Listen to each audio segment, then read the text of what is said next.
Hello everyone, welcome back to Ravi's biology classes. Welcome back to the classes after such a long time. My apologies for not posting any content of mine over this time period, since we have completed our discussion regarding transportation in human beings.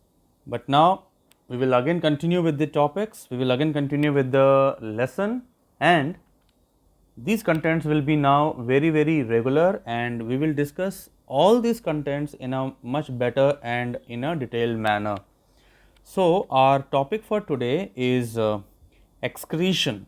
This is the last topic of the chapter number 6, life processes of class 10. By now I believe everyone would be very clear about the meaning of the term excretion. So, in a very simple terms, we can say that it is the removal of waste products from body, irrespective of any organism, being a microbe or a plant or an animal. All the living organisms, they remove the waste products from their body, and the types of waste products that they remove will definitely be different. This topic will be restricted to the excretion which we will see in the animals, and that too specifically in the human beings. But in the next topic we will also talk about the excretion process from the plants. But at the same time, we cannot proceed for the discussion about the plants and the human beings without discussing anything about the microorganisms, because in some or other way we can say that the excretion and the development of the excretory system is related to the microbes, and the advancement of the excretory organs can be only understood if we understand something about the excretory mechanism in the microorganisms, which are either unicellular or multicellular. You all are very aware of the most common unicellular organism that we have always studied, that is our own amoeba, right? So, it is the most common unicellular organism, and it also shows a particular process of excretion. Other organism under the same category is the paramecium, right? Okay, before proceeding further into any of these excretory systems and the mechanism of excretion, we will understand why do we perform the process of excretion. We all know that living organisms perform various metabolic activities. If we talk about plants, they will perform photosynthesis. Animals, they can perform respiration, digestion, and along with this, the movement that take place in their body, internal movements and external body movements. All these kind of metabolic activities what are taking place in the organisms lead to some kind of production of waste products, because the metabolic activities include the utilization of the nutrients that have been consumed by the organism, by the animals and the plants. And these waste products which are generated after these metabolic activities, they are generally of various types. Carbon dioxide being one of the very important waste product, nitrogenous waste product, nitrogen containing waste product. These waste products, they contain nitrogen. Nitrogen is the major component of these waste products. That is why they have to be separated, they have to be removed from our body. Why so? Because these nitrogenous waste products, they are toxic in nature.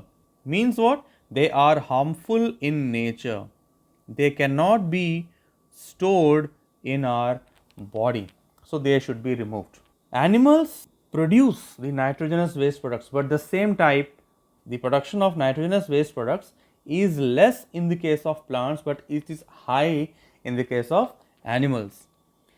Animals also produce sweat. It contains excessive amount of salts along with water. So, we have briefly discussed about excretion, the meaning of excretion, and we have also seen what is the meaning of the nitrogenous waste products. What are the types of these nitrogenous waste products? Nitrogenous waste products, they are of three types. The first being ammonia, formula is NH3. The second being uric acid, and the third being urea. So, organisms are now classified on the basis of the type of waste products they are secreting.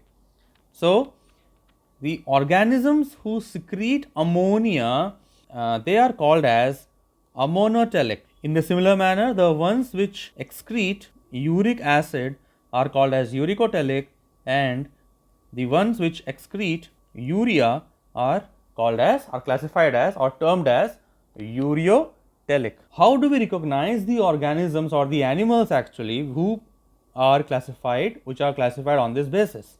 Ammonotelic organisms are those which are aquatic.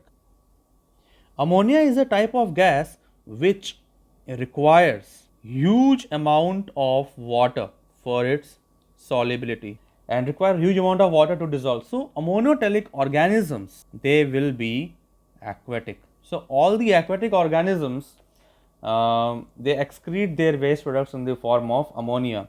At the same time, uric acid is a solid. They are crystalline and they require least amount of water to get dissolved. So, the animals which cannot store high amount of water in their body are termed as uricotelic. So, we can say the birds and some reptiles which live in xeric habitats, like in deserts, like where the water availability is very less. So, some reptiles, they are actually uricotelic. Mammals, they are ureotelic because urea requires less amount of water as compared to ammonia to dissolve, and that is why the land animals, especially the mammals, they are ureotelic. Human beings are ureotelic. So, now we have understood very quickly that how the organisms are classified on the basis of the excretory waste products that they secrete. Now, we will proceed further into the excretory system or mechanism of excretion in different organisms. The first organism that we will talk about is microorganism, that is a single cellular amoeba. We will discuss briefly about the excretory system that is operated in amoeba. What do we know about amoeba? It shows a complete holozoic type of nutrition. So, in this diagram we can see the food which is present in the vicinity of the amoeba is phagocytosed by the amoeba, and it is consumed into the body and is taken inside a food vacuole. Now, food vacuole digests the food that is consumed, and after the food is being absorbed into the cell of the amoeba, the food vacuole now transforms into a contractile vacuole, and the contractile vacuole, it contains what? It contains the undigested food that has to be given out. So, the contractile vacuole fuses with the membrane of the cell membrane of the amoeba, and the food is quickly given out of the cell. So, the undigested food is given out into the surrounding medium, and the membrane again seals itself. So, the contractile vacuole, it is also termed as the excretory vacuole. So, what we understand that amoeba being a unicellular organism, single celled organism, the excretory mechanism is very simple. It does not have any unique organ system to perform its function, but a simple food vacuole, it transforms itself into a contractile vacuole after the digestion process gets over. But at the same time, when we talk about any of the multicellular organisms, If we consider poriferans and the coelenterate, I hope that you remember these names and the phyla from the class 9. They are a type of ammonotelic organisms, excrete their waste products from the general body surface. If we talk about platyhelminths, the flatworms, excrete with the help of the flame cells, and at the same time they are also a monotelic. Now the nematodes and the annelida, they also are a monotelic, but the organs for these excretion are different.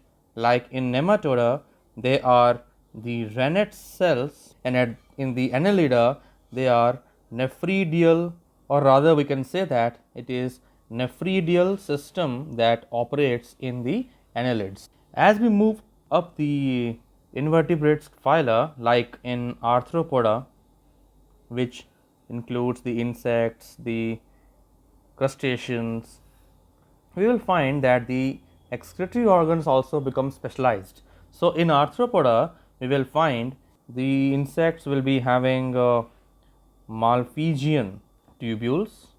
Some organisms, some other animals will be having green glands, and some arachnids like spiders will be having nephrocytes. So, we can say that multiple type of excretory organs we will be seen in the arthropods. If we talk about molluscans, phylum Mollusca, we will find metanephridia are seen in these organisms. But what is common in these all organisms is they all are uricotelic organisms. So, this list of the excretory organs seen in these phylum and the animals of this phyla is just for your information.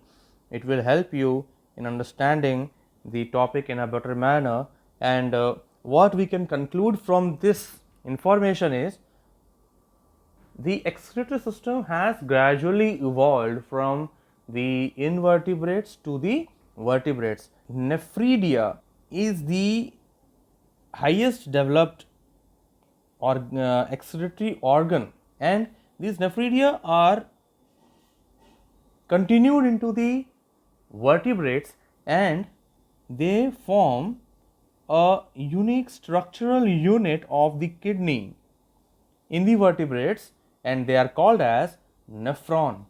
So, in the vertebrate section, when we will talk about the excretion in the vertebrates, especially in the case of human beings, we will see that specialized excretory organs are developed, and I believe by now everyone of you know and understand that human beings have the excretory organs which are called as kidneys, right? And the kidneys have their structural units which are called as nephrons. So, nephrons are the structural and functional unit of kidneys. So, in the next topic of ours, we will discuss in detail about the kidneys structure in case of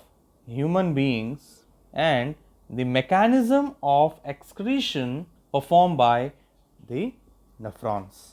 Until then, like the video, share and subscribe the channel. Early notifications about any of the topics that I will be discussing and I will be posting on my YouTube channel. So till then, take care and thank you.